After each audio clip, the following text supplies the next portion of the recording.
Hello दोस्तों, welcome to Ranjit GS centre.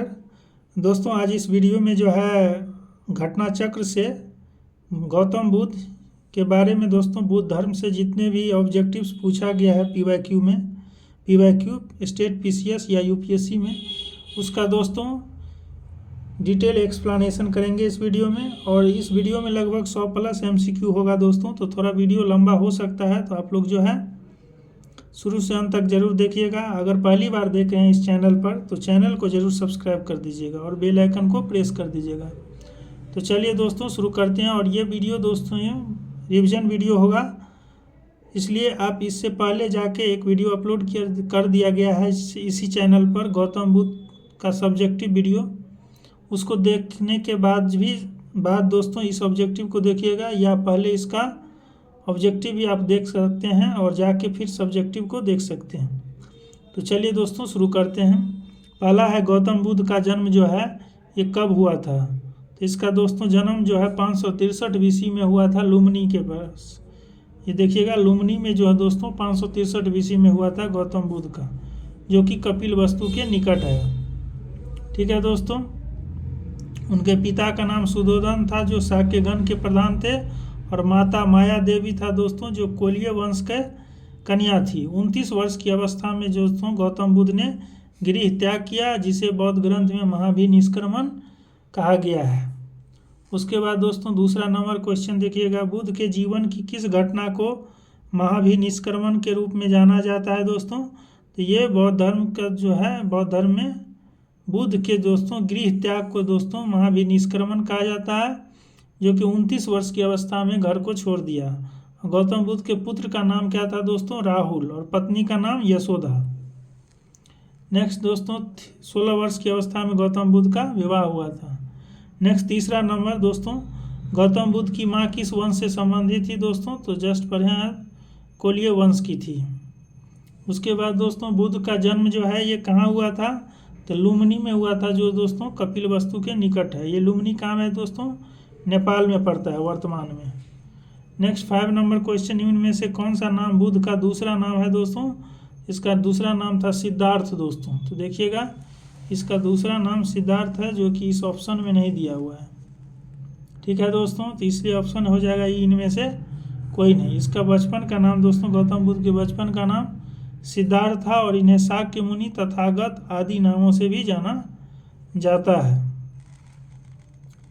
Next 6 number question, निम्नलिखित में से किस राजवंश के अभिलेख से इस परंपरा का समर्थन होता है कि लुम्बिनी शाक्य मुनि बुद्ध का जन्म स्थल है। लुम्बिनी शाक्य मुनि बुद्ध का जन्म स्थल है दोस्तों।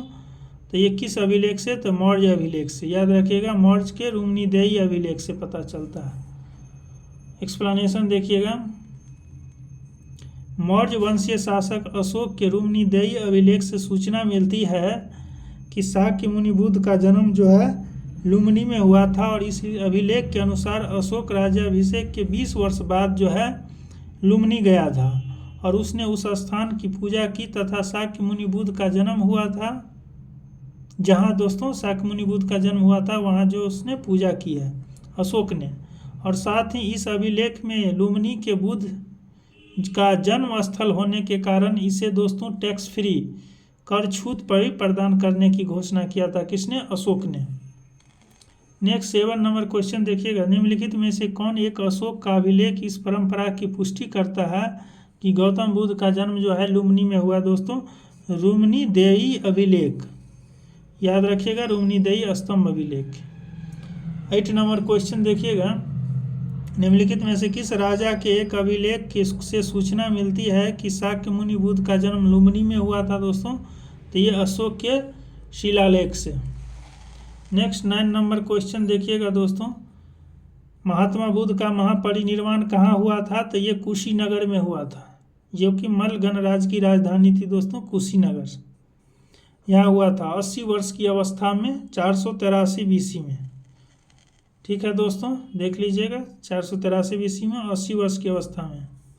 कुशीनारा या कुशीनगर दोस्तों मल्ल गणराज्य की राजधानी थी। उसके बाद 10वां नंबर क्वेश्चन, गौतम बुद्ध का महापरिनिर्वाण जिस राज्य में हुआ था वह है दोस्तों, ये मल्ल गणराज्य है दोस्तों। याद रखिएगा, यहाँ इसका महापरिनिर्वाण हुआ था, यानी मोक्ष की प्राप्ति, मृत्यु दोस्तों। नेक्स्ट 11 नंबर क्वेश्चन देखिएगा, गौतम बुद्ध ने किस स्थान पर निर्वाण प्राप्ति किया? तो ये कुशीनगर में दोस्तों, यहाँ कुशीनारा दिया हुआ है। निर्वाण मतलब दोस्तों ज्ञान की प्राप्ति हो गया, निर्वाण मतलब ज्ञान की प्राप्ति कहाँ की गई थी? तो ये दोस्तों बोध गया में, इसमें नहीं दिया हुआ है। ठीक है दोस्तों, यहाँ देखिएगा एक्सप्लेनेशन, बौद्ध धर्म में सांसारिक दुखों से मुक्ति या दुख निरोध को ही निर्वाण कहा गया, न कि मृत्यु को।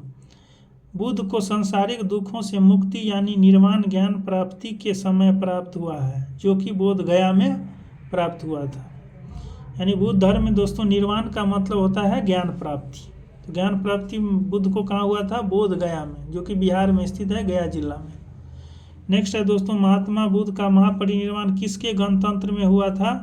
तो ये दोस्तों मल गणराज्य की राजधानी थी, उसके कुशीनारा में हुआ था। उसके बाद दोस्तों 13 नंबर क्वेश्चन देखिएगा कि महापरिनिर्वाण मंदिर अवस्थित है ये दोस्तों, तो ये कुशीनगर में स्थित है, इसको याद रखिएगा। नेक्स्ट है दोस्तों 14 नंबर क्वेश्चन कि निम्नलिखित राज्यों में से किसका संबंध बुद्ध के जीवन से था? मगध भी था दोस्तों, कौशल भी था, ये अवंती और गांधार जो था दोस्तों ये बुद्ध के जीवन से संबंधित नहीं था। तो सी ऑप्शन करेक्ट हो जाएगा, केवल 3 और 4 ये बुद्ध के जीवन से संबंधित था। उसके बाद दोस्तों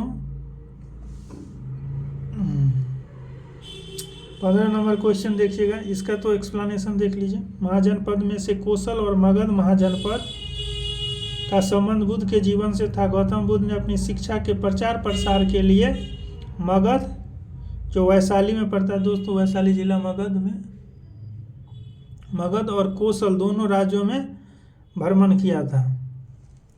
next 15 number question, Gautam Buddha द्वारा अपने धर्म में दीक्षित किया जाने वाला अंतिम व्यक्ति निम्नलिखित में से कौन था? गौतम बुद्ध द्वारा दोस्तों तो अंतिम रूप से दीक्षा देने वाला सुबोध था दोस्तों, ये इसको अंतिम शिक्षा दिया गया था, इसको याद रखिएगा। नेक्स्ट है दोस्तों 16 नंबर, बुद्ध द्वारा रूपांतरित निम्न व्यक्तियों में से कौन सा अंतिम था? ये सुबोध जो था दोस्तों, इसको अंतिम उपदेश दिया गया था बुद्ध के द्वारा। 17 नंबर क्वेश्चन देखिएगा दोस्तों, बुद्ध ने अपने जीवन की अंतिम वर्षा ऋतु कहाँ बिताई थी? ये दोस्तों वैशाली में जो है बुद्ध ने अपने जीवन की अंतिम वर्षा ऋतु बिताई थी, वैशाली में, याद रखिएगा। नेक्स्ट है दोस्तों 18 नंबर क्वेश्चन, निम्नलिखित में से कौन सा एक बौद्ध मत में निर्वाण की अवधारणा का सर्वश्रेष्ठ व्याख्या करता है? तो बौद्ध मत में दोस्तों निर्वाण का अर्थ होता है ज्ञान की प्राप्ति, यानी क्रोध का दमन, क्रोध का दोस्तों नाश। तो ये तृष्णा रूपी अग्नि का समन, यानी तृष्णा रूपी मतलब क्रोध का अग्नि में समन करना, यानी ज्ञान की प्राप्ति दोस्तों बौद्ध मत में निर्वाण का अर्थ होता है।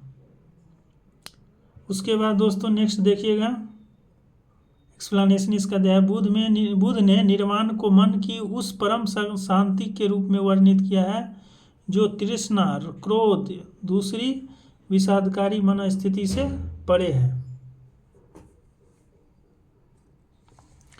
नेक्स्ट 19 नंबर क्वेश्चन, अलार कलाम कौन थे दोस्तों? तो ये बुद्ध के गुरु थे, याद रखिएगा, अलार कलाम। उसके बाद 20 नंबर क्वेश्चन, महात्मा बुद्ध ने अपना पहला धर्मचक्र प्रवर्तन किस स्थान पर दिया था दोस्तों? धर्मचक्र प्रवर्तन मतलब उपदेश, प्रथम उपदेश, तो ये सारनाथ में दिया था, जो दोस्तों वाराणसी के निकट है। उसके बाद दोस्तों 21 नंबर क्वेश्चन देखिएगा, बुद्ध ने अपना प्रथम उपदेश कहाँ दिया था? सारनाथ में। 22 नंबर क्वेश्चन देखिएगा, सारनाथ में अपना प्रथम वचन किसने दिया था? महात्मा बुद्ध ने। 23 नंबर क्वेश्चन देखिएगा, गौतम बुद्ध अपना प्रथम उपदेश कहाँ दिया था? सारनाथ, जिसको दोस्तों ऋषिपत्नम भी कहते हैं। नेक्स्ट है दोस्तों 24 नंबर, ग्रंथों में उल्लिखित धर्मचक्र प्रवर्तन है सारनाथ में दिया गया उनका पहला उपदेश, गौतम बुद्ध का पहला उपदेश जो है सारनाथ में दिया गया था, उसी को धर्मचक्र प्रवर्तन कहते हैं दोस्तों। 25 नंबर क्वेश्चन देखिएगा। धर्मचक्र प्रवर्तन किया गया था कहाँ पर? सारनाथ में। उसके बाद 26 नंबर क्वेश्चन, बुद्ध ने सर्वाधिक उपदेश दिए थे दोस्तों, तो सर्वाधिक उपदेश श्रावस्ती में दिए थे, इसको याद रखिएगा। नेक्स्ट है दोस्तों 27 नंबर, बुद्ध कौशाम्बी किसके राज्यकाल में आए थे? तो ये दोस्तों उदयन के कार्यकाल में आए थे कौशाम्बी, याद रखिएगा। महात्मा बुद्ध जो है वत्सराज उदयन के शासन में कौशाम्बी आए थे और वहाँ उन्होंने 9वां विश्राम किया। उदयन ने पिंडोला भारद्वाज के प्रभाव से बौद्ध बनने के बाद घोषिताराम बिहार भिक्षु संघ को दान दे दिया। उसके बाद 28 नंबर क्वेश्चन दोस्तों, बुद्ध की मृत्यु के पश्चात प्रथम बौद्ध संगति की अध्यक्षता की गई थी। तो प्रथम बौद्ध संगति की अध्यक्षता दोस्तों महाकश्यप के द्वारा किया गया था अजातशत्रु के शासन काल में, और ये कहाँ हुआ था दोस्तों? राजगिरी में, याद रखिएगा। राजगिरी की सप्तपर्णी गुफा में। एक्सप्लेनेशन देखिएगा। बौद्ध धर्म संगति प्रथम बौद्ध संगति बुद्ध की मृत्यु के तत्काल बाद राजगिरी की सप्तपर्णी गुफा में हुआ। इस समय मध्य का शासक अजातशत्रु था और इस संगति की अध्यक्षता महाकश्यप ने किया। इसमें बुद्ध के प्रमुख शिष्य थे आनंद और उपाली भी उपस्थित था, इसको भी याद रखिएगा। और इसमें बुद्ध की शिक्षा का संकलन और उन्हें सूत्र और विनय नामक 2 पिटकों में विभाजित किया गया। बुद्ध शिक्षाओं के संकलन करके आनंद और उपाली क्रमशः धर्म और विनय के प्रमाण माने गए हैं। 29 नंबर, प्रथम बौद्ध परिषद का संचालन निम्नलिखित में से किस एक ने किया था दोस्तों? तो अध्यक्ष था महाकश्यप, इन्होंने किया था। तीसरा नंबर क्वेश्चन देखिएगा। सप्तपर्णी गुफा स्थित है, तो ये राजगिरी में स्थित है। नेक्स्ट 31 नंबर क्वेश्चन देखिएगा। भगवान बुद्ध के महापरिनिर्वाण के बाद पहली बौद्ध संगति हुई थी राजगिरी में।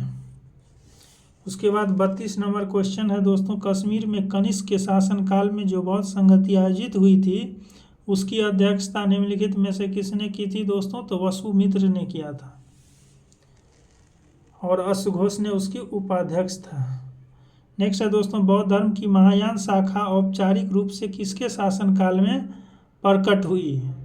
महायान शाखा, तो ये दोस्तों कनिष्क के शासनकाल में चतुर्थ बौद्ध संगति में दोस्तों, जो कि कुंडलवन कश्मीर में हुआ था। उस समय हीनयान और महायान शाखा औपचारिक रूप से शासन में आया। नेक्स्ट देखिएगा दोस्तों 34 नंबर, कनिष्क के शासनकाल में बौद्ध सभा किस नगर में आयोजित किया गया था? तो कश्मीर में, कुंडलवन कश्मीर में। नेक्स्ट दोस्तों 35 नंबर क्वेश्चन, किस शासक के काल में चतुर्थ बौद्ध संगति का आयोजन कश्मीर में हुआ था? तो कनिष्क के शासनकाल में। और इसी शासनकाल में दोस्तों बौद्ध धर्म जो है हीनयान और महायान में विभाजित हुआ।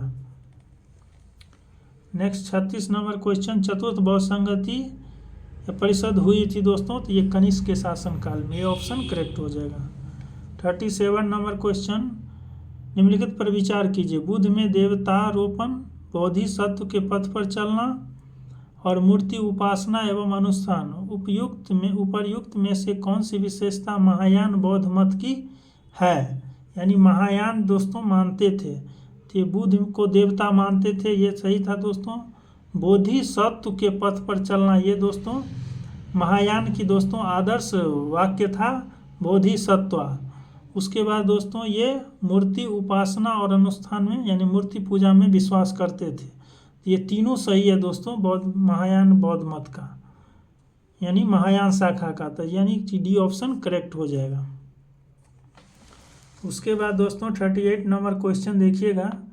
निम्नलिखित 4 स्थानों में हुई बौद्ध संगतियों का सही कालक्रम नीचे दिए कूट से ज्ञात कीजिए। तो वैशाली, राजगिरी, कुंडलवन और पाटलिपुत्र। तो फर्स्ट जो है दोस्तों राजगिरी में हुआ था 483 BC में। उसके बाद दोस्तों फर्स्ट के बाद जो है दूसरा वैशाली में हुआ था। फर्स्ट राजगिरी में अजातशत्रु के शासनकाल में दोस्तों, और इसका अध्यक्ष था महाकश्यप। दूसरा दोस्तों वैशाली में हुआ था जिसके अध्यक्ष थे सुबुकामी और कालाशोक के समय में हुआ था। तीसरा है दोस्तों पाटलिपुत्र, ये दोस्तों अशोक के मौर्य सम्राट जो अशोक था उसके शासनकाल में हुआ था और इसके अध्यक्ष थे मोगलीपुत्तिस। और ये चौथा दोस्तों बौद्ध संगति कुंडलवन में हुआ था कश्मीर में, जिसकी अध्यक्षता वसुमित्र ने किया था दोस्तों, और इसका उपाध्यक्ष अश्वघोष था, और ये कनिष्क के शासनकाल में हुआ था। नेक्स्ट 39 नंबर क्वेश्चन, द्वितीय बौद्ध समिति का आयोजन कहाँ हुआ था दोस्तों? वैशाली में हुआ था। सुबुकामी इसके अध्यक्ष थे कालाशोक के समय। नेक्स्ट तृतीय बौद्ध संगति किस स्थान पर हुआ था दोस्तों? पाटलिपुत्र में, और इस समय जो है दोस्तों शासक कौन थे? अशोक, मौर्य सम्राट अशोक, और इसके अध्यक्ष कौन थे दोस्तों? मोगलीपुत्तिस। 41 नंबर क्वेश्चन, प्रथम बौद्ध समिति का आयोजन हुआ था दोस्तों, ये अजातशत्रु के शासनकाल में राजगृह की सप्तपर्णी गुफा में। नेक्स्ट 42 नंबर क्वेश्चन, निम्नलिखित में से किस नगर में प्रथम बौद्ध सभा का आयोजित किया गया था दोस्तों? तो ये राजगीर में। उसके बाद आइए दोस्तों 43 नंबर क्वेश्चन, देखिएगा, निम्नलिखित में से किस शासक ने द्वितीय बौद्ध सभा का आयोजन किया था? तो ये दोस्तों कालाशोक ने किया था। उसके बाद दोस्तों 44 नंबर क्वेश्चन देखिएगा, मिलान करने के लिए कहता है कि बौद्ध का जन्म कहाँ हुआ था दोस्तों? तो जन्म लुम्बिनी में हुआ था, जो कि दोस्तों नेपाल में है। तो जन्म लुम्बिनी में हुआ था। ज्ञान प्राप्ति है दोस्तों बोध गया, यानी गया जिला में हुआ था। प्रथम उपदेश जो दिया था जिसको, ये सारनाथ में दिया था, जिसे धर्मचक्र प्रवर्तन कहते हैं। और निधन जो है दोस्तों इसका कुशीनगर, जो मल गणराज्य की राजधानी थी दोस्तों, वहाँ हुआ था। ठीक है दोस्तों, याद रख लीजिएगा, इसका करेक्ट ऑप्शन हो जाएगा सी। उसके बाद आ जाइए दोस्तों 45 नंबर क्वेश्चन, भारतीय कला में बुद्ध के जीवन की किस घटना का चित्रण मृग सहित चक्र द्वारा हुआ है? भारतीय कला में बुद्ध के जीवन की किस घटना का चित्रण जो है मृग सहित चक्र द्वारा हुआ है दोस्तों? तो ये प्रथम उपदेश जो दिए थे सारनाथ में, धर्मचक्र प्रवर्तन जिसे कहते हैं, उसी का चित्रण दोस्तों मृग सहित चक्र द्वारा किया गया है। इसको याद रखिएगा। निर्वाण दोस्तों यानी ज्ञान की प्राप्ति कहाँ हुआ था? बोध गया में। इसको भी याद रखिए। महाभिनिष्क्रमण क्या है दोस्तों? ये गृह त्याग को दोस्तों बौद्ध धर्म में महाभिनिष्क्रमण कहते हैं। उसके बाद है दोस्तों नेक्स्ट 46 नंबर क्वेश्चन। 46 कह रहा है कि मिलान करने के चिन्ह इधर दिया है, इधर अर्थ दिया है। जैसे जन्म जो है दोस्तों इसका है कमल, प्रतीक चिन्ह जो है दोस्तों जन्म का है कमल और सांड। उसके बाद दोस्तों प्रथम प्रवचन जो है जिसको धर्मचक्र प्रवर्तन कहते हैं, जो सारनाथ में दिया था। दूसरा है महाबोधि दोस्तों, ये बोधि वृक्ष जो है ये गया में है। नेक्स्ट है दोस्तों महाबोधि यानी बोधि वृक्ष के सामने दोस्तों ज्ञान प्राप्त हुआ था, सो कह रहा है नॉट। उसके बाद दोस्तों तीसरा है त्याग। त्याग को दोस्तों घोड़ा के प्रतीक चिन्ह के द्वारा दर्शाया गया है। त्याग मतलब गृह त्याग को घोड़ा संबोधित किया गया है। महाबोधि मतलब ज्ञान की प्राप्ति दोस्तों बोधि वृक्ष के निकट हुआ था। उसके बाद 47 नंबर क्वेश्चन दोस्तों, कर्म याद रखिएगा। करमापा लामा तिब्बत के बुद्ध संप्रदाय के किस वर्ग का है? करमापा लामा तिब्बत के बुद्ध संप्रदाय के किस वर्ग का है दोस्तों? ये कंगयूपा, याद रखिएगा, इसका बी ऑप्शन करेक्ट होगा। कंगयूपा संप्रदाय से संबंधित है करमापा लामा। नेक्स्ट है 48 नंबर क्वेश्चन, महात्मा बुद्ध के संबंध में निम्नलिखित कथनों में से कौन सही है? उनका जन्म जो है कपिल वस्तु में हुआ था। जी, कपिल वस्तु के निकट लुम्बिनी में हुआ था, तो ये सही हो सकता है। उन्होंने बोध गया में ज्ञान प्राप्ति हुआ, सही है दोस्तों। उन्होंने वैदिक धर्म को अस्वीकार किया था, ये भी सही है दोस्तों, वैदिक धर्म को अस्वीकार किया था। उन्होंने आर्य सत्य का प्रचार किया था। जी सर, उन्होंने 4 आर्य सत्य का प्रचार किया था, तो इसका करेक्ट। और इन्होंने वैदिक धर्म को इसलिए अस्वीकार किया क्योंकि ये मध्यम मार्ग का पोषक थे दोस्तों। बौद्ध धर्म माध्यमिक मार्ग का प्रचारक थे, तो इसका करेक्ट ऑप्शन हो जाएगा तीनों, डी, सभी सही है। 49 नंबर क्वेश्चन देखिएगा दोस्तों, बोध गया में महाबोधि मंदिर बनाया गया जहां गौतम बुद्ध को ज्ञान प्राप्त हुआ था। बी ऑप्शन इसका करेक्ट हो जाएगा। और इसको कितने 6 वर्ष की तपस्या के बाद 35 वर्ष की आयु में ज्ञान प्राप्त हुआ था। कब? पीपल वृक्ष के नीचे। 50 नंबर क्वेश्चन दोस्तों, बोध गया में बोधि वृक्ष अपने वंश की इस पीढ़ी का है। तो ये दोस्तों पंचम पीढ़ी का है बोधि वृक्ष जो बोध गया में है। इसको किसने लगवाया था पंचम विधि का, जिसे अलेक्जेंडर कनिंघम दोस्तों ये पुरातत्वविद थे, इन्होंने ही लगाया था। और यह वृक्ष जो है पूरी तरह से संरक्षित है, केवल इससे गिरी हुई पत्तियों को ही छूने और उठाने का अधिकार है, इसको याद रखिएगा। और किसने इसको नष्ट किया था दोस्तों, ये 7वीं शताब्दी में सम्राट था शशांक, इन्होंने ही नष्ट किया था दोस्तों इस मूल वृक्ष को। किसके अनुसार, ह्वेनसांग के अनुसार। 51 में दोस्तों, निम्नलिखित में से कौन सा बौद्ध पवित्र स्थल निरंजना नदी पर स्थित है दोस्तों। तो निरंजना नदी पर बोध गया स्थित है। निरंजना नदी को दोस्तों फाल्गु नदी कहते हैं। देखिए पवित्र बौद्ध स्थल बोध गया, जहाँ गौतम बुद्ध को सर्वप्रथम ज्ञान प्राप्त हुआ, निरंजना नदी पर स्थित है। आधुनिक फाल्गु नदी को ही पूर्व में दोस्तों निरंजना के नाम से जाना जाता है। तो फाल्गु नदी निरंजना नदी का ही आधुनिक नाम है। और यह नदी दो छोटी धारा निरंजना और मोहना के मिलने से बनती है। तो याद रखिएगा, निरंजना और मोहना के मिलने से फाल्गु नदी बनती है। नेक्स्ट है 52 नंबर क्वेश्चन, बुद्ध के उपदेश किससे संबंधित है। ये दोस्तों आचरण की शुद्धता और पवित्रता से संबंधित है बुद्ध के उपदेश। अब आ जाइए दोस्तों 53 नंबर क्वेश्चन। दोस्तों इसको जल्दी से निपटा लेंगे, चूँकि 100+ क्वेश्चन है दोस्तों, इसलिए थोड़ा स्पीड है। आप लोग अगर होगा तो यूट्यूब पे दोस्तों स्लो करने का भी ऑप्शन देता है, उतना स्पीड करके आप देख सकते हैं। चलिए दोस्तों 53, निम्नलिखित में से कौन बुद्ध के जीवन काल में ही संघ प्रमुख होना चाहता था दोस्तों। तो बुद्ध का चचेरा भाई था देवदत्त, यही दोस्तों बुद्ध के को हटाकर संघ का प्रमुख होना चाहता था। ठीक है दोस्तों, उसके बाद है 54 नंबर, देखिएगा। गौतम बुद्ध ने अपनी मृत्यु के उपरांत बौद्ध संघ के नेतृत्व के लिए निम्न में से किसे नामित किया था दोस्तों।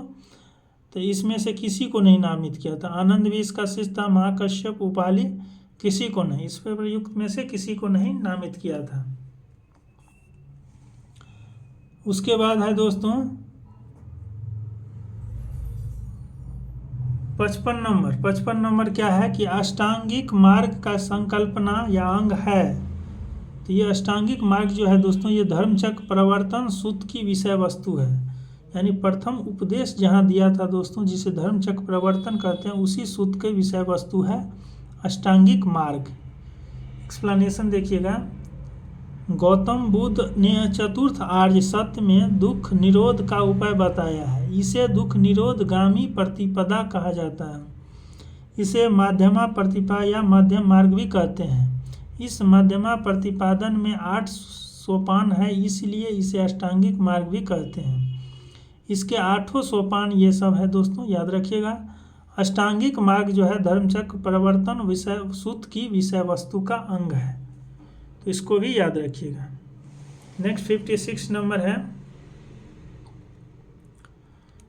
गौतम बुद्ध के बारे में निम्न में से क्या सत्य है। कौन सी कथन सत्य है। तो वे कर्म में विश्वास करते थे, सही है। आत्मा का शरीर में परिवर्तन मानते थे, आत्मा का शरीर में परिवर्तन नहीं मानते थे, गलत है। निर्वाण प्राप्ति में विश्वास करते थे। निर्वाण मतलब होता है दोस्तों बौद्ध धर्म में ज्ञान की प्राप्ति, तो ये सही है। ईश्वर की सत्ता में विश्वास करते थे, नहीं, ईश्वर भी सब विश्वास नहीं, ये मध्यम मार्ग को मानते थे दोस्तों। ठीक है, तो यानी कि 1 और 3 सत्य है, तो इसका करेक्ट ऑप्शन 1 और 3 नहीं दिया हुआ है। ठीक है दोस्तों, एक्सप्लेनेशन होगा तो आप देख लीजिएगा, ये दिया हुआ है। उसके बाद 57 नंबर क्वेश्चन देखिएगा। बौद्ध संघ में भिक्षुनी के रूप में स्त्रियों के प्रवेश की अनुमति बुद्ध द्वारा दी गई दोस्तों। तो ये वैशाली में दिया गया था, बुद्ध धर्म में स्त्रियों का प्रवेश। और किसके कहने पर दोस्तों, अपने प्रिय शिष्य था आनंद बुद्ध धर्म का, बौद्ध गौतम बुद्ध का। देखिए इसके प्रिय शिष्य थे आनंद, इसी के कहने पर वैशाली में स्त्री को बौद्ध संघ में भिक्षुओं के रूप में प्रवेश की अनुमति प्रदान किया था। बौद्ध संघ में सर्वप्रथम शामिल होने वाली स्त्री थी महाज प्रजापति गौतमी, जो कि दोस्तों गौतम बुद्ध की मौसी थी, और इन्होंने ही इनका लालन पालन किया था। चूँकि गौतम बुद्ध के माँ की मृत्यु दोस्तों बचपन अवस्था में ही हो गई थी। गौतम बुद्ध जब बच्चे थे। उसके बाद दोस्तों नेक्स्ट है 58 त्रिपिटक क्या है। तो त्रिपिटक जो है दोस्तों बुद्ध के उपदेशों का संग्रह है त्रिपिटक। और इसमें दोस्तों 3 पिटक है, याद रखिएगा। विनय पिटक जिसमें जो है संघ संबंधी नियम और आचार की शिक्षा दी गई है। सूत पिटक जो है दोस्तों ये धार्मिक सिद्धांत है। अभिधम पिटक जो है दोस्तों ये दार्शनिक सिद्धांत है। नेक्स्ट 59 नंबर क्वेश्चन दोस्तों, त्रिपिटक ग्रंथ किस धर्म से संबंधित है। तो ये बौद्ध धर्म से संबंधित है। नेक्स्ट दोस्तों 60 नंबर क्वेश्चन देखिएगा कि त्रिपिटक निम्नलिखित में से किससे संबंधित है। तो ये बौद्धों से संबंधित है। 61 नंबर क्वेश्चन, निम्नलिखित में से किस बौद्ध ग्रंथ में संघ जीवन के नियम प्राप्त होते हैं दोस्तों। तो संघ के नियम और शिक्षाएं जो है ये दोस्तों विनय पिटक में दिया हुआ है। सूत पिटक में धार्मिक सिद्धांत दिया है। अभिधम पिटक में दार्शनिक सिद्धांत दिया है। बस इतना याद रखिएगा। नेक्स्ट 62 है दोस्तों, यमक बुद्ध पिटक से संबंधित है। तो ये दोस्तों ये अभिधम पिटक से संबंधित है यमक। उसके बाद है दोस्तों यहाँ देखिए, अभिधम पिटकों में दार्शनिक सिद्धांतों का संग्रह है और यह प्रश्नोत्तर के रूप में है। क्वेश्चन आंसर के फॉर्मेट है दोस्तों अभिधम पिटक, जो कि दार्शनिक सिद्धांत। अभिधम के अंतर्गत 7 ग्रंथ सम्मिलित हैं। ये सब ग्रंथ है दोस्तों, जिसमें यमक भी एक ग्रंथ है। उसके बाद 63 नंबर क्वेश्चन देखिएगा, निम्नलिखित में से किस बौद्ध साहित्य में महात्मा बुद्ध के नैतिक एवं सिद्धांत का संबंधित प्रवचन संकलित है दोस्तों। तो ये नैतिक सिद्धांत का प्रवचन है दोस्तों सूत पिटक में, याद रखिएगा।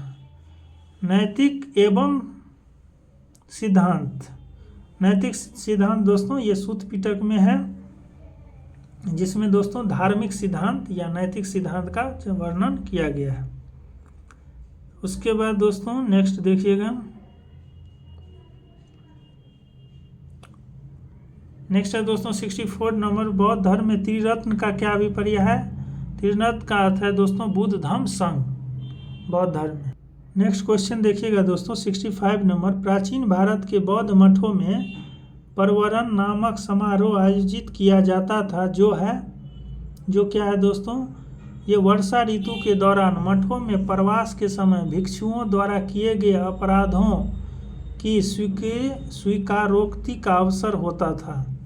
ये दोस्तों कौन, पवरन नामक समारोह। प्राचीन भारत के बौद्ध मठ में दोस्तों ये पवरन नामक समारोह जो आयोजित होता था, ये वर्षा ऋतु के दौरान मठ में प्रवास के समय भिक्षु द्वारा किए गए अपराध की स्वीकारोक्ति का अवसर होता था। तो बी ऑप्शन इसका करेक्ट होगा। बस आप ये याद रखिएगा, पवरन नामक समारोह किस लिए आयोजित होता था, भिक्षुओं द्वारा किए गए अपराध की स्वीकृति का अवसर होता था, स्वीकार करना। इसके बाद दोस्तों नेक्स्ट है, इसका एक्सप्लेनेशन देख सकते हैं कि वर्षा ऋतु के समय 4 महीने बौद्ध भिक्षु बौद्ध महाविहार में निवास करते थे। इस समय धर्म प्रचार का कार्य जो है स्थगित रहता था। वर्षा ऋतु की समाप्ति पर जब पुनः धर्म प्रचार का कार्य प्रारंभ होता था, तो बौद्ध भिक्षु पवरन नामक समारोह का आयोजन करते थे, जिसमें पीछे किए गए कार्यों पर विचार करते हुए आगे की कार्य योजना बनाई जाती थी। इसके अतिरिक्त भिक्षु इस समारोह में अपने द्वारा किए गए अपराध को स्वीकार करते थे। इसमें दोस्तों यहाँ देखिएगा, पवरन नामक समारोह में। उसके बाद 66 नंबर क्वेश्चन, अशोकराम विहार निम्नलिखित में से किस स्थान पर स्थित है दोस्तों। तो ये अशोकराम विहार पाटलिपुत्र में स्थित है। इसको जरूर याद रखिएगा, पाटलिपुत्र में स्थित है। 67 नंबर क्वेश्चन, विश्व का सबसे ऊंचा कहा जाने वाला विश्व शांति स्तूप बिहार में कहाँ है दोस्तों। तो ये राजगीर में है। उसके बाद 68 नंबर क्वेश्चन देखिएगा, बुद्ध की 80 फुट बड़ी प्रतिमा जो बोध गया में है निर्मित की गई थी दोस्तों। ये जापानियों के द्वारा किया गया था और इसमें कितना समय लगा था, 7 वर्ष। ये दोस्तों प्रतिमा लाल ग्रेनाइट और बलुई पत्थर से निर्मित है। 7 वर्ष लगा था। यह प्रतिमा जापान के दाइजोकिया संप्रदाय के सहयोग द्वारा निर्मित किया गया था। नेक्स्ट 69 नंबर, सर्वप्रथम स्तूप शब्द कहाँ मिलता है दोस्तों? ये ऋग्वेद में मिलता है स्तूप शब्द। इसके बाद है दोस्तों 70 नंबर, वह स्तूप स्थल जिसका संबंध भगवान बुद्ध के जीवन की किसी घटना से नहीं रहा है, वह स्तूप स्थल जिसका संबंध भगवान बुद्ध के जीवन की किसी घटना से नहीं रहा है, वह है दोस्तों सांची का स्तूप। सांची का स्तूप से दोस्तों भगवान बुद्ध का नहीं, सारनाथ, बोधगया, कुशीनारा से संबंधित है। इसको याद रखिए, सांची बुद्ध जीवन से संबंधित नहीं है। उसके बाद दोस्तों 71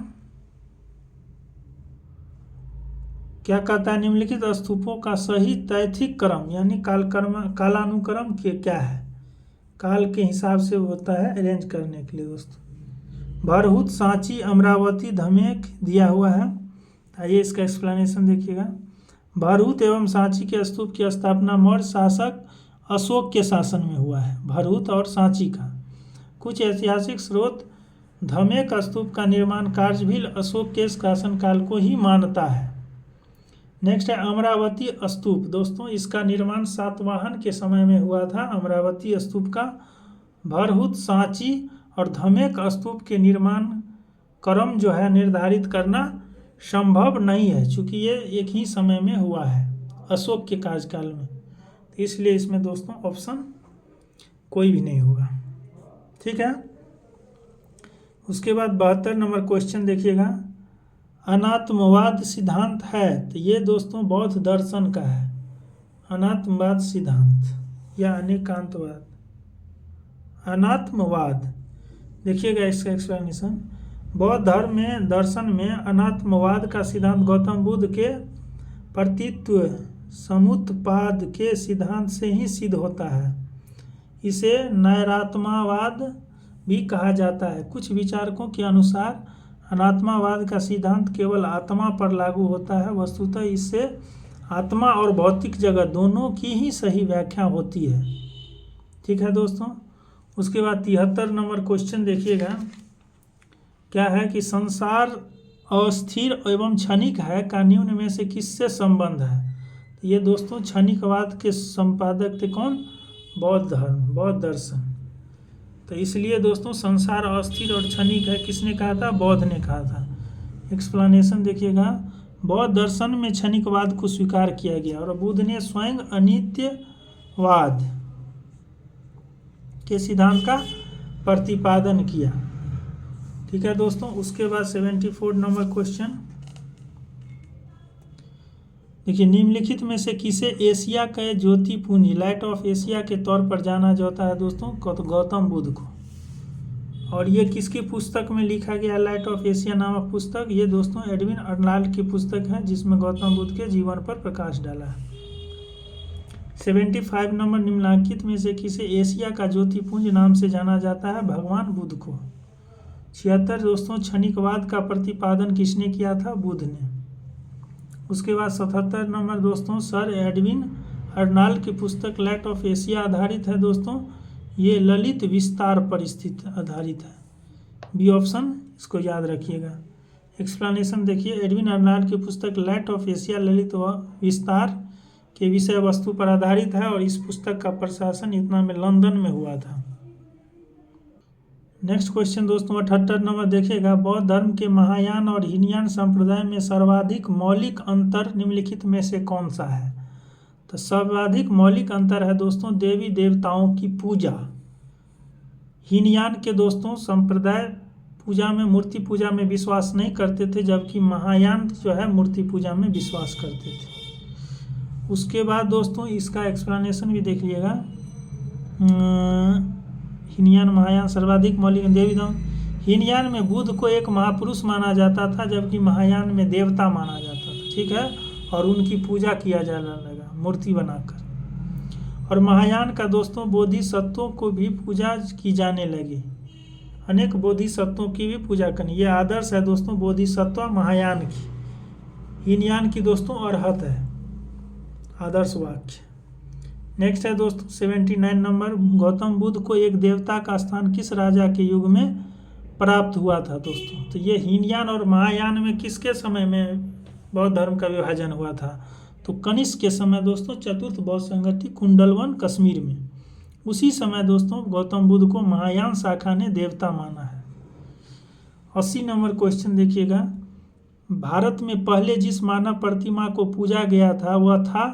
तो ये दोस्तों पहला था बुद्ध की प्रतिमा। उसके बाद 81 नंबर क्वेश्चन देखिएगा, देश में निम्न में से किसने मूर्ति पूजा की नींव रखी थी दोस्तों भारत में? तो बौद्ध धर्म ने। इसको जरूर याद रखिएगा। नेक्स्ट है 82 नंबर क्वेश्चन। इसमें देखिएगा कि गांधार शैली की मूर्ति कला में बुद्ध के सारनाथ में हुए प्रथम धर्मोपदेश से संबंध प्रवचन मुद्रा का नाम है दोस्तों, ये धर्मचक्र नाम है। इसको याद रखिए, जो कि गांधार शैली की मूर्ति कला में है। देखिएगा, गांधार कला की उत्पत्ति का स्रोत जो है एशिया माइनर और हेलेनिस्टिक कला थी। इस शैली की कला का प्रमुख विषय महात्मा बुद्ध की जीवन चरित्र है। इसके अंतर बुद्ध की धर्मचक्र मुद्रा, ध्यान मुद्रा, अभय मुद्रा, वरद मुद्रा आदि मूर्ति का निर्माण किया गया। किस शैली में? गांधार कला शैली में। नेक्स्ट है दोस्तों 83 नंबर, बुद्ध की खरी प्रतिमा निम्न में से किस काल में बनाई गई थी? तो खरी प्रतिमा जो है कुषाण काल में बनाया गया था। देखिएगा, कुषाण काल में ही गांधार एवं मथुरा कला शैली के तहत बुद्ध एवं बोधिसत्वों की बहुसंख्यक मूर्तियों का बैठी एवं खड़ी स्थिति में निर्माण हुआ है। PS अग्रवाल के अनुसार सर्वप्रथम मथुरा में ही बौद्ध मूर्ति का निर्माण किया, जहां इनके लिए पर्याप्त आधार है। और ये दोनों में दोस्तों गांधार और मथुरा शैली में। नेक्स्ट 84 नंबर क्वेश्चन, भगवान बुद्ध की प्रतिमा कभी कभी एक हस्त मुद्रा युक्त दिखाई गई है, जिसे भूमि स्पर्श मुद्रा कहा जाता है। यह किसका प्रतीक है दोस्तों? तो भूमि स्पर्श मुद्रा जो है ये मार के प्रलोभनों के बावजूद अपनी शुचिता और शुद्धता का साक्षी होने के लिए बुद्ध का धरती का आवाहन करना, ये इसका प्रतीक है दोस्तों। ठीक है, बी ऑप्शन इसका करेक्ट होगा। एक्सप्लेनेशन समझ लीजिए कि बुद्ध की भूमि स्पर्श मुद्रा का तात्पर्य है कि अपने तप की शुचिता और निरंतरता को बनाए रखने से है। यह स्पर्श मुद्रा का दोस्तों अर्थ है। बुद्ध की भूमि स्पर्श मुद्रा मार मतलब कामदेव के प्रलोभनों के बावजूद अपनी शुचिता और शुद्धता का साक्षी होने के लिए बुद्ध का धरती का आवाहन को प्रदर्शित करती है। नेक्स्ट 85 नंबर, भूमि स्पर्श मुद्रा की सारनाथ बुद्ध मूर्ति संबंधित है दोस्तों। तो भूमि स्पर्श मुद्रा की सारनाथ बुद्ध मूर्ति जो है ये गुप्त काल से संबंधित है। इसको जरूर याद रखिएगा। उसके बाद है दोस्तों नेक्स्ट 86 नंबर क्वेश्चन देखिएगा, सारनाथ की भूमि स्पर्श मुद्रा वाली बुद्ध प्रतिमा कलांकित है दोस्तों, कलांकित है। तो ये गुप्त काल में इसका निर्माण किया गया है। नेक्स्ट देखिएगा 87 नंबर, निम्नलिखित में से कौन से शासक ने बौद्ध मत के विस्तार में योगदान नहीं दिया था दोस्तों? हर्षवर्धन, अशोक, कनिष्क दिया था। ये पुष्यमित्र शुंग जो है इन्होंने नहीं दिया था। 88 नंबर क्वेश्चन देखिएगा दोस्तों, 88 कह रहा है नीचे दे कूट से सही उत्तर चुने। कुशीनगर मल्ल गणराज्य की राजधानी थी, सही है दोस्तों। महात्मा बुद्ध का महापरिनिर्वाण यानी मृत्यु दोस्तों कुशीनगर में हुआ था, सही है दोस्तों। तो दोनों सही है, दोनों सही है, पर दोस्तों ये राजधानी में मृत्यु हुई थी इसका ये एक्सप्लेनेशन नहीं कर रहा है। ठीक है, बस दोनों स्टेटमेंट सही है।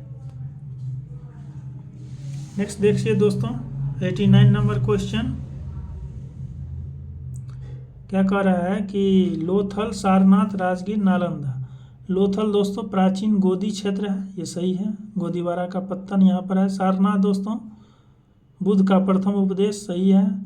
राजगीर दोस्तों अशोक का सिंह स्तंभ शीर्ष, ये गलत है। ठीक है दोस्तों, ये राजगीर में नहीं हुआ था, ये सारनाथ में स्थित है। अशोक का सिंह स्तंभ शीर्ष कहाँ पर? सारनाथ में। नालंदा जो है दोस्तों बौद्ध अधिगम का महान पीठ है, ये सही है।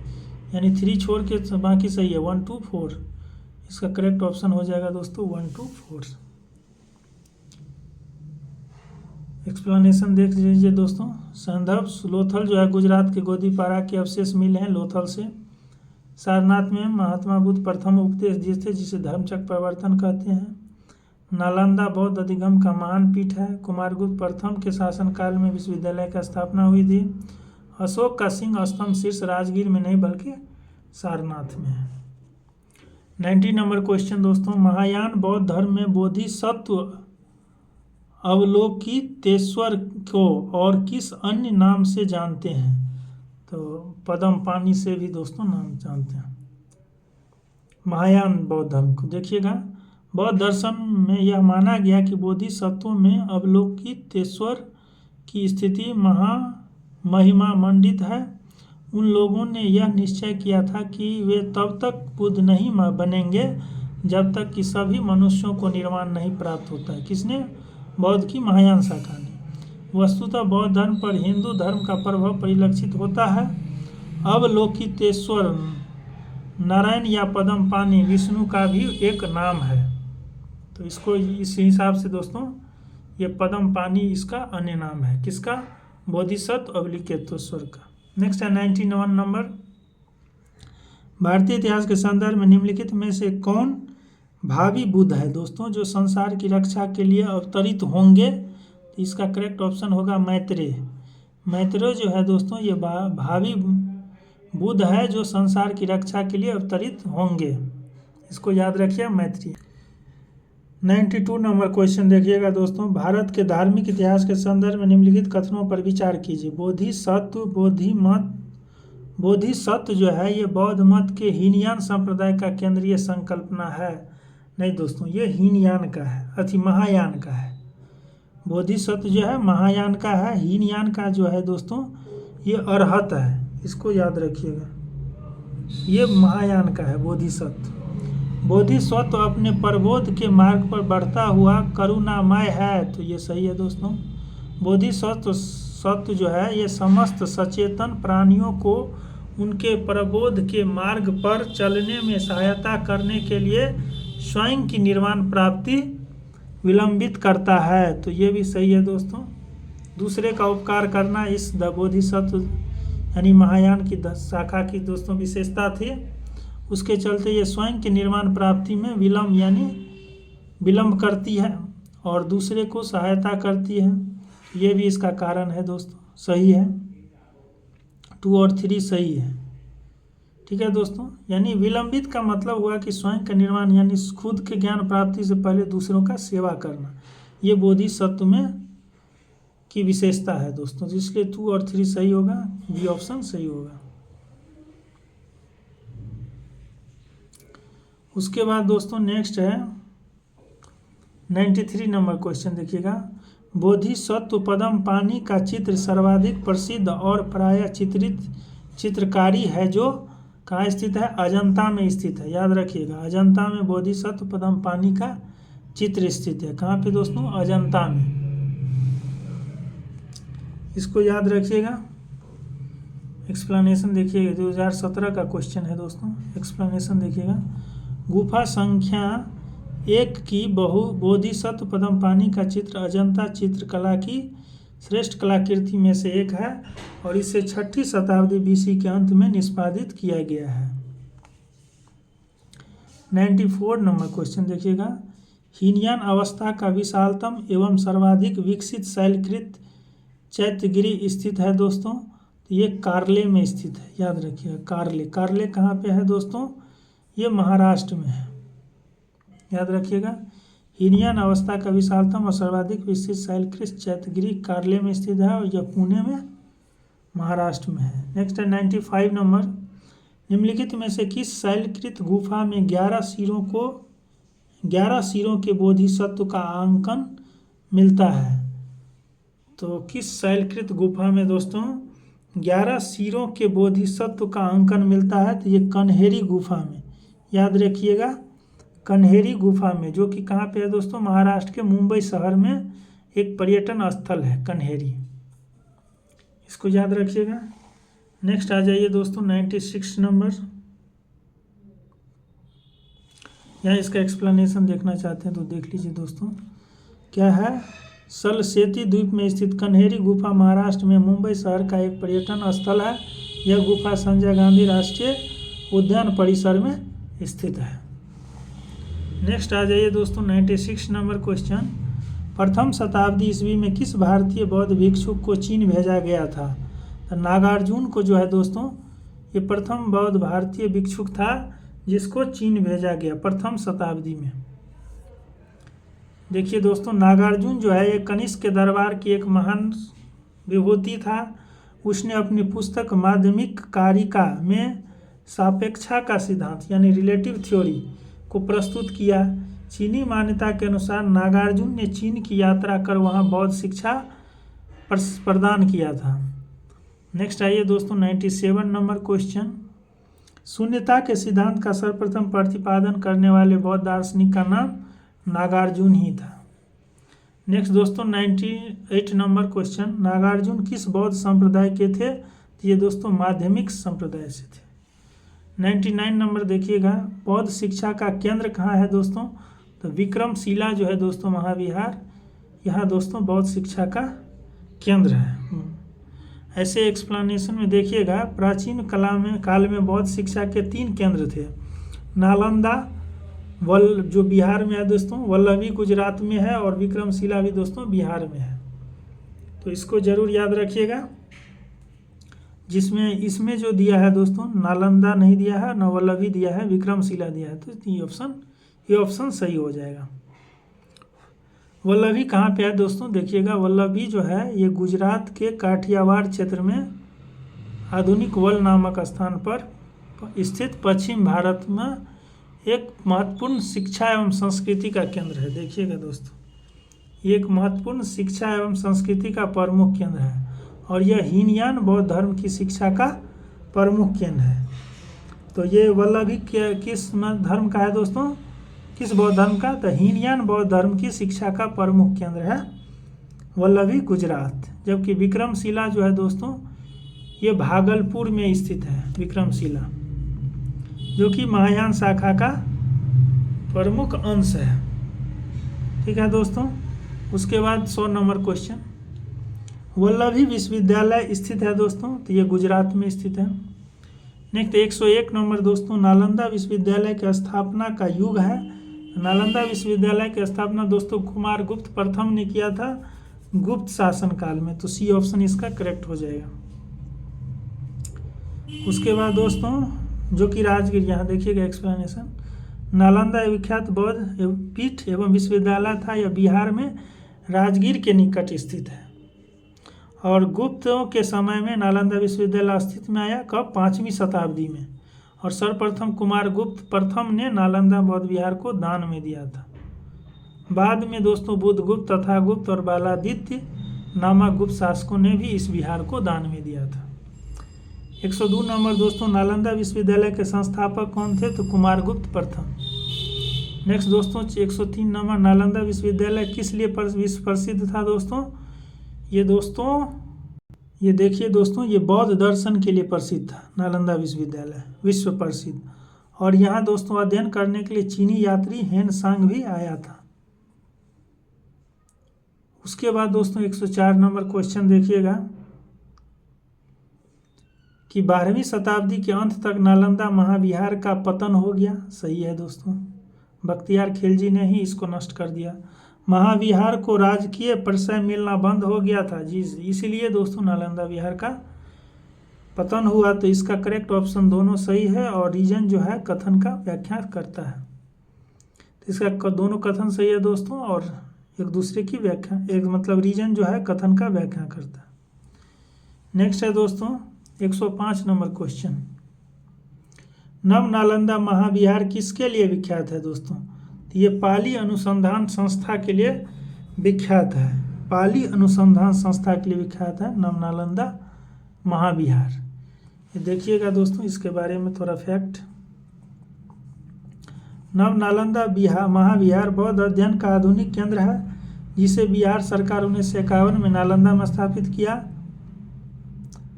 चूँकि दोस्तों बौद्ध धर्म जो है पाली भाषा में था, इसलिए पाली अनुसंधान संस्थान है। इस केंद्र में बौद्ध एवं पाली अनुसंधान संस्था है। यही बड़ी संख्या में श्रीलंका, जापान, कोरिया, तिब्बत, भूटान आदि देशों से पाली एवं बौद्ध अध्ययन पर अनुसंधान के लिए विद्यार्थी आते हैं। नेक्स्ट है दोस्तों 106 नंबर, बौद्ध धर्म और जैन धर्म दोनों में जो है समान रूप विद्वान थे। तो तप एवं भोग की अति का परिहार, ये तो समान नहीं था, गलत है दोस्तों। वेद प्रामाण्य के प्रति अनास्था, वेद प्रमाण के प्रति अनास्था, यस दोस्तों, दोनों के वेद पर विश्वास नहीं करता था, बौद्ध धर्म और जैन धर्म। कर्मकांडों की फलवत्ता का निषेध किया था जी, कर्मकांड का भी विरोध किया था दोनों ने, बौद्ध धर्म और जैन धर्म ने। प्राणियों की हिंसा का निषेध दोनों ने किया था, बौद्ध एंड जैन ने, यानी तीनों सही है दोस्तों, 2, 3, 4। तो इसका करेक्ट ऑप्शन हो जाएगा बी ऑप्शन, 2, 3, 4। नेक्स्ट है दोस्तों 107 नंबर क्वेश्चन देखिएगा, प्राचीन भारतीय इतिहास के संदर्भ निम्नलिखित में से कौन से बौद्ध धर्म और जैन धर्म दोनों में समान रूप से विद्वान थे? तप एवं भोग के अति परिहार, जस्ट सेम क्वेश्चन है दोस्तों, ये नहीं होगा। वेद प्रमाण के अति प्रति अनास्था, यस दोस्तों, वेद जो है इसके प्रति इसका आस्था नहीं था, अनास्था था। कर्म कांडों की फलवत्ता का रोक लगाना, ये भी था दोस्तों, तो दोनों सही है, यानी बी ऑप्शन 2 और 3 सही है दोस्तों।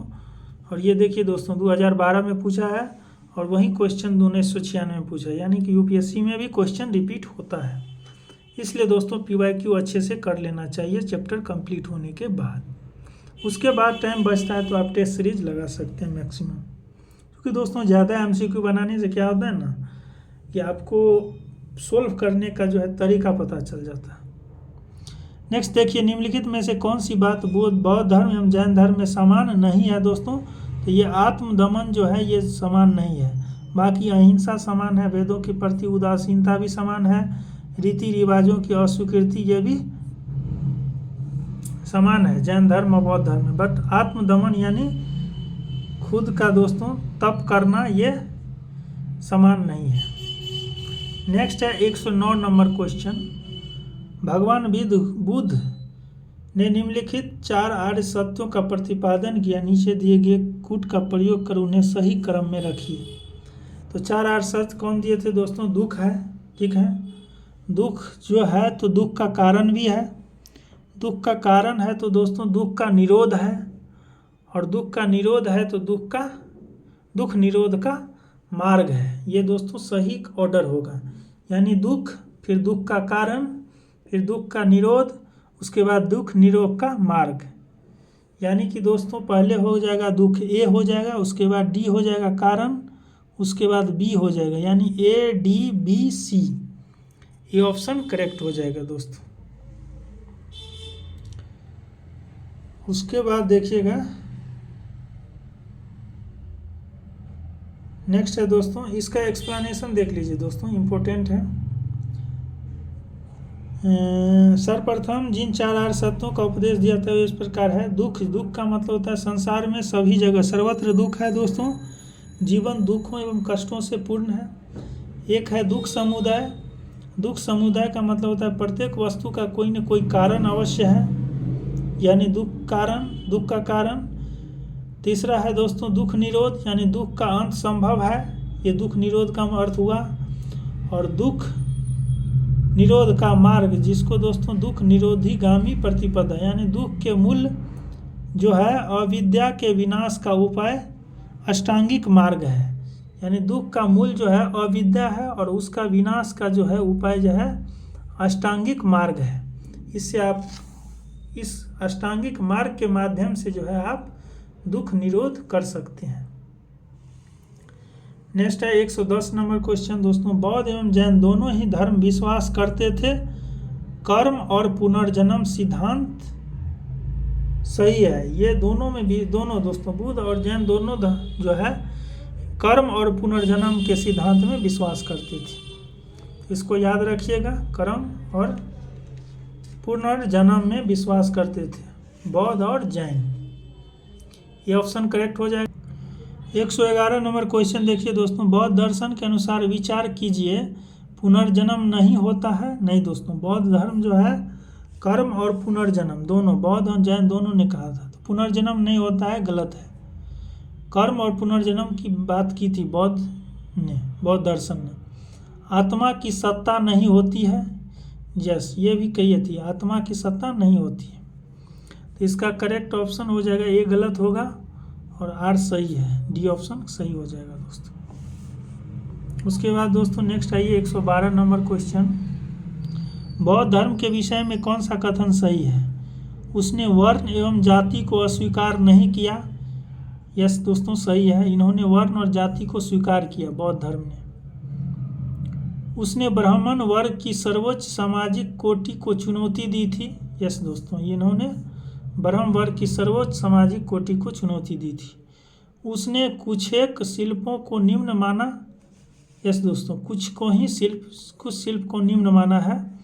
तो ये यहाँ जो है तीनों सही है बौद्ध धर्म के विषय में। सी ऑप्शन इसका करेक्ट हो जाएगा, 1 2 3। आइए एक्सप्लेनेशन देखिए दोस्तों। बौद्ध धर्म में वर्ण व्यवस्था को स्वीकार तो किया गया, लेकिन उसने ब्राह्मण वर्ण की सर्वोच्चता सामाजिक स्थिति को स्वीकार नहीं किया। बौद्ध धर्म में कुछ शिल्पों को निम्न माना गया है। नेक्स्ट 113 नंबर क्वेश्चन दोस्तों। बौद्ध धर्म के विस्तार के कारणों में सम्मिलित थे। तो विस्तार के कारण दोस्तों धर्म की सादगी थी, दलितों के लिए विशेष अपील की गई थी, धर्म की मिशनरी भावना थी और स्थानीय भाषा का इसमें प्रयोग होता था। यही दोस्तों बौद्ध धर्म के विस्तार का मुख्य कारण है। दार्शनिकों द्वारा वैदिक भावना की सुदृढ़ता, ये गलत है, वैदिक धर्म को नहीं मानते थे बौद्ध धर्म। यानी कि 1 2 3 4 1 2 3 4 इसमें करेक्ट हो जाएगा दोस्तों। 1 2 3 4 सी ऑप्शन जो है इसका करेक्ट हो जाएगा। देखिए, बौद्ध धर्म की सादगी, दलितों के लिए विशेष अपील, मिशनरी भावना तथा स्थानीय भाषा का प्रयोग बौद्ध धर्म को विस्तार के प्रमुख कारण में सम्मिलित थे, जबकि दार्शनिक द्वारा वैदिक भावना की शुद्धता इसमें शामिल नहीं थी। नेक्स्ट दोस्तों 114 नंबर क्वेश्चन देखिएगा। नेक्स्ट देखिएगा दोस्तों 114 नंबर। आरंभिक मध्ययुगीन समय में बौद्ध धर्म का पतन किन कारण से शुरू हुआ? तो उस समय तक बुद्ध विष्णु के अवतार समझे जाने लगे। उस समय तक दोस्तों बुद्ध विष्णु के अवतार समझे जाने लगे और वैष्णव धर्म का हिस्सा बन गया, इसलिए दोस्तों इसका पतन हुआ। ठीक है। अंतिम गुप्त राजा के समय तक आक्रमण करने वाली मध्य एशिया की जनजातियों ने हिंदू धर्म को अपनाया और बौद्धों को सताया, ये गलत है। गुप्त वंश के राजाओं ने बौद्ध धर्म का पुरजोर विरोध किया था। नहीं दोस्तों, ये बौद्ध धर्म का समर्थन किया था और कुमारगुप्त प्रथम ने ही नालंदा महाविहार की स्थापना की थी। तो ये भी कथन गलत है। 2 3 गलत है दोस्तों, केवल एक सही है, तो केवल ए ऑप्शन सही हो जाएगा। देखिएगा एक्सप्लेनेशन। आरंभिक मध्ययुगीन समय में भारत में बौद्ध धर्म का पतन इसलिए हुआ कि उस समय बुद्ध विष्णु के अवतार समझे जाने लगे और वैष्णव धर्म का हिस्सा बन गए थे, इसलिए बुद्ध धर्म का पतन हो गया था। 115 नंबर क्वेश्चन दोस्तों। भारत के धार्मिक इतिहास के संदर्भ में निम्नलिखित कथन पर विचार कीजिए। कथन क्या है दोस्तों? सौत्रांतिक और समितीय जैन मत के संप्रदाय थे। नहीं दोस्तों, ये सौत्रांतिक और समितीय जो थे ये बौद्ध धर्म के बौद्ध मत के संप्रदाय थे। सौत्रांतिक और समितीय याद रखिएगा। ये दोस्तों सब्जेक्टिव में बताया गया है, इसलिए आप लोग सब्जेक्टिव वीडियो को भी जाके देख लीजिए। सर्वास्तिवादियों की मान्यता थी कि दीर्घविषय यानी फिनोमिना के अवयव पूर्णतः क्षणिक नहीं है, अपितु अव्यक्त रूप से सदैव विद्यमान रहते हैं। तो इसमें दोस्तों ये दूसरा सही है, फर्स्ट गलत है। ये बौद्ध धर्म के संप्रदाय थे, तो केवल सही पूछ रहा है, तो बी ऑप्शन सही हो जाएगा। देखिएगा एक्सप्लेनेशन दोस्तों। सैद्धांतिक और समितीय जैन मत के संप्रदाय नहीं, अपितु बौद्ध मत के संप्रदाय है, इसलिए एक असत्य है। नेक्स्ट है सर्वास्तिवाद में 3 शब्द है, सर्वम प्लस अस्थि प्लस वाद, यानी सर्वम अर्थात सभी तत्व, अस्थि मतलब अर्थात है, अस्तित्व है। इस प्रकार तृतीय बौद्ध संगति में जिन भिक्षुओं ने सभी तत्वों का अस्तित्व सभी कालों में स्वीकार किया, यहाँ देखिएगा, सभी कालों में स्वीकार किया, वे संगति छोड़कर कश्मीर चले गए और सर्वास्तिवादी कहलाए। कनिष्क के काल में चौथी बौद्ध संगति कश्मीर में स्वास्तिवादियों द्वारा ही आयोजित थी। अब इनका प्रभाव लगभग पूरे देश में फैल गया। नेक्स्ट है 116 नंबर क्वेश्चन दोस्तों, निम्नलिखित में से कथनों पर विचार करें और चैत्य तथा विहार में क्या अंतर है। तो चैत्य पूजा स्थल है दोस्तों, जबकि विहार जो है ये निवास स्थल है, ये डिफरेंस है। ठीक है, एक्सप्लेनेशन देखिएगा। चैत्य का शाब्दिक अर्थ होता है चिता संबंधी, यानी शवदाह के पश्चात बचे हुए अवशेष को भूमि में गाड़कर उनके ऊपर जो समाधि बनाई गई उन्हीं को प्रारंभ में चैत्य स्तूप कहा गया। इन समाधि में महापुरुषों के धातु अवशेष सुरक्षित थे, अतः चैत्य उपासना के केंद्र बन गए। कालांतर में बौद्धों ने इन्हें अपनी उपासना का केंद्र बना लिया। चैत्य गिरहों के समीप ही भिक्षुओं के रहने के लिए आवास बनाए गए, जिन्हें विहार कहा गया। नेक्स्ट 117 नंबर क्वेश्चन दोस्तों, कुछ शैलकृत बौद्ध गुफाओं को चैत्य कहते हैं जबकि अन्य को विहार, दोनों में क्या अंतर है। तो दोस्तों सेम क्वेश्चन है, चैत्य जो है पूजा स्थल है, जबकि विहार जो है ये बौद्ध भिक्षु का निवास स्थान है, जो चैत्य के पूजा स्थल के चारों ओर रहने वाले घर बनाया जाता था भिक्षुओं के लिए। नेक्स्ट है दोस्तों 118 नंबर, सुल्तानी युग में बौद्धों की कौन सी शाखा सबसे प्रभावशाली थी। तो सुल्तानी युग में दोस्तों बौद्ध की वज्रयान शाखा जो थी ये सबसे प्रभावशाली थी, और इसी के कारण दोस्तों वज्रयान शाखा के कारण जो है बौद्ध धर्म का विनाश हुआ था। ये बौद्ध धर्म का विरोधक था दोस्तों वज्रयान शाखा। इसका एक्सप्लेनेशन देखिएगा। एक्सप्लेनेशन है दोस्तों, मध्यकाल में बौद्ध की वज्रयान शाखा सबसे अधिक प्रभावशाली थी। वज्रयान का सबसे अधिक विकास 8वीं शताब्दी में हुआ था, तथा इसके सिद्धांत जो है मंजूश्री, मूलकल्प तथा गुह्य समाज नामक ग्रंथों में मिलते हैं। ये दोनों ग्रंथ है दोस्तों, इस ग्रंथ में वज्रयान शाखा के सिद्धांत के बारे में जानकारी मिलती है। तो दोस्तों बौद्ध धर्म समाप्त हुआ। अगले वीडियो में जैन धर्म पढ़ाएंगे, तो आप लोग इस वीडियो को शुरू से अंत तक जरूर देख लीजिएगा। Thank you.